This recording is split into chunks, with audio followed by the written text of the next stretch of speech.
Assalamualaikum warahmatullahi wabarakatuh. Selamat pagi teman-teman. Hari ini kita akan mempelajari tentang meyakini adanya kitab-kitab Allah. Meyakini adanya kitab-kitab Allah adalah rukun iman yang ketiga. Kitab-kitab Allah berarti firman-firman Allah yang dibukukan menjadi sebuah mushaf. Iman kepada kitab Allah artinya meyakini bahwa Allah SWT telah menurunkan kitab kepada nabi atau rasul yang berisi wahyu dan disampaikan kepada umat manusia. Ada 4 kitab yang diturunkan kepada nabi, yaitu kitab Taurat diturunkan kepada Nabi Musa, kitab Zabur kepada Nabi Daud, kitab Injil kepada Nabi Isa, dan kitab Al-Quran kepada Nabi Muhammad. Pertama, kitab Taurat. Kitab Taurat adalah salah satu kitab suci yang diwahyukan Allah SWT kepada Nabi Musa alaihissalam untuk menjadi petunjuk dan bimbingan baginya dan bagi Bani Israel. Kitab Taurat merupakan salah satu dari 3 komponen, yaitu Torah, Nabi, dan Ketubin, yang terdapat dalam kitab suci agama Yahudi yang disebut Biblia atau Alkitab. Orang-orang Kristen disebut Old Testament atau Perjanjian Lama. Isi pokok kitab Taurat dikenal dengan 10 hukum atau 10 Commandments atau 10 firman yang diterima Nabi Musa alaihissalam di atas bukit Tur Sina atau Gunung Sinai. 10 hukum tersebut berisi asas-asas keyakinan atau akidah dan asas-asas kebaktian atau syariah. Berikut ini isi hukum 10 tersebut. 1. Hormati dan cintai Allah satu saja. 2. Sebutkan nama Allah dengan hormat. 3. Kuduskan hari Tuhan atau hari ke-7 atau hari Sabtu. 4. Hormat ibu bapakmu. 5. Jangan membunuh. 6. Jangan berbuat cabul. 7. Jangan mencuri. 8. Jangan berdusta. 9. Jangan ingin berbuat cabul. Dan 10. Jangan ingin memiliki barang orang lain dengan cara yang tidak halal. Kedua, kitab Zabur.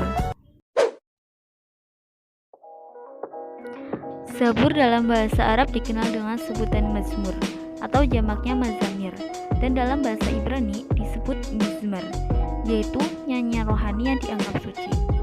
Sebagian ulama menyebutnya Mazmur, yaitu salah satu kitab suci yang diturunkan sebelum Al-Quran atau selain Taurat dan Injil.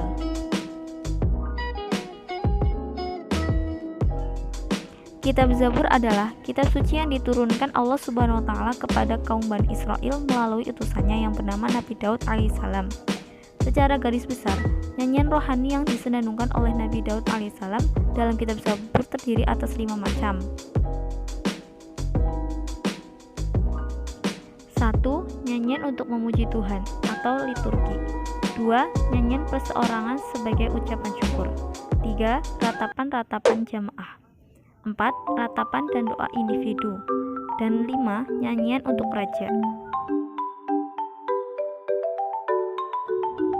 Nyanyian pujian dalam kitab Zabur atau Mazmur antara lain: 1. Besarkanlah olehmu akan Tuhan, hai jiwaku, pujilah Tuhan. 2. Maka aku akan memuji Tuhan seumur hidupku, dan aku akan nyanyi pujian-pujian kepada Tuhanku selama aku ada. 3. Janganlah kamu percaya pada raja-raja atau anak-anak Adam yang tiada mempunyai pertolongan. 4.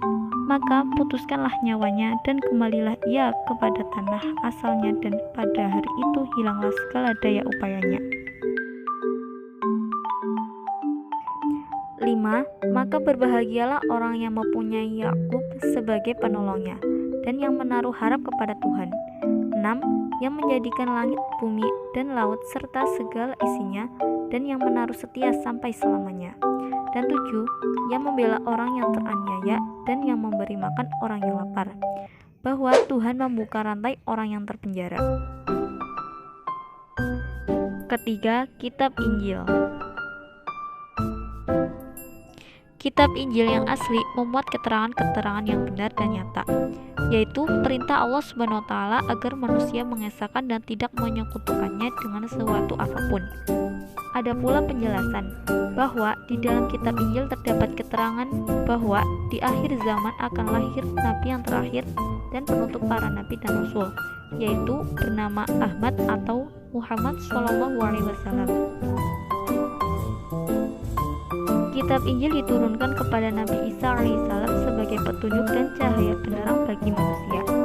Kitab Injil sebagaimana dijelaskan dalam Al-Quran bahwa Nabi Isa alaihissalam untuk mengajarkan tauhid kepada umatnya atau pengikutnya. Tauhid di sini artinya mengesahkan Allah dan tidak menyekutukannya. Penjelasan ini tertulis dalam Quran surat Al-Hajj ayat 27. Dan yang keempat, kitab Al-Quran.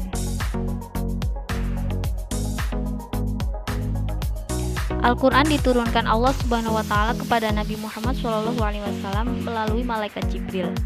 Al-Quran diturunkan secara tidak langsung, melainkan secara berangsur-angsur. Waktu turun Al-Quran selama kurang lebih 23 tahun, atau tepatnya 22 tahun, 2 bulan, 22 hari. Terdiri atas 30 juz, 114 surat, 6.236 ayat, 74.437 kalimat, dan 325.345 huruf. Wahyu pertama adalah surat Al-Alaq ayat 1-5, diturunkan pada malam 17 Ramadan tahun 610 Masehi di Gua Hiro ketika Nabi Muhammad SAW sedang berkhalwat.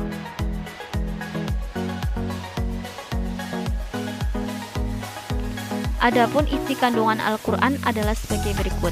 1. Akidah atau keimanan. 2.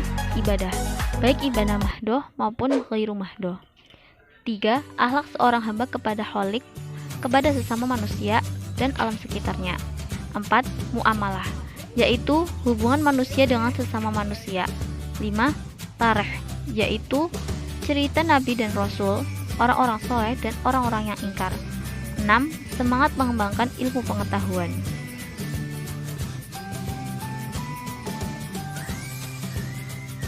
Adapun hikmah meyakini adanya kitab-kitab Allah Subhanahu wa Ta'ala. 1. Memberikan petunjuk kepada manusia mana yang benar dan mana yang salah. 2.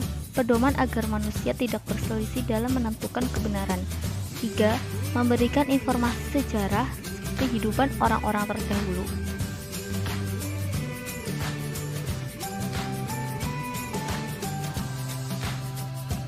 4.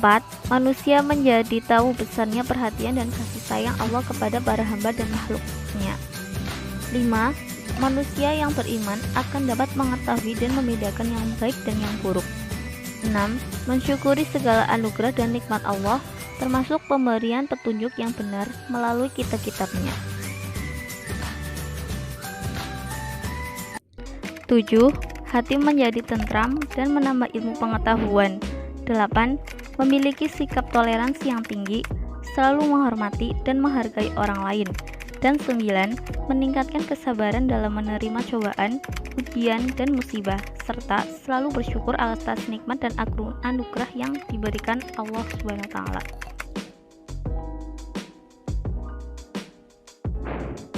Nah, itu tadi penjelasan tentang materi adanya kitab-kitab Allah. Semoga video ini bermanfaat dan terima kasih telah menyaksikan. Wassalamualaikum warahmatullahi wabarakatuh.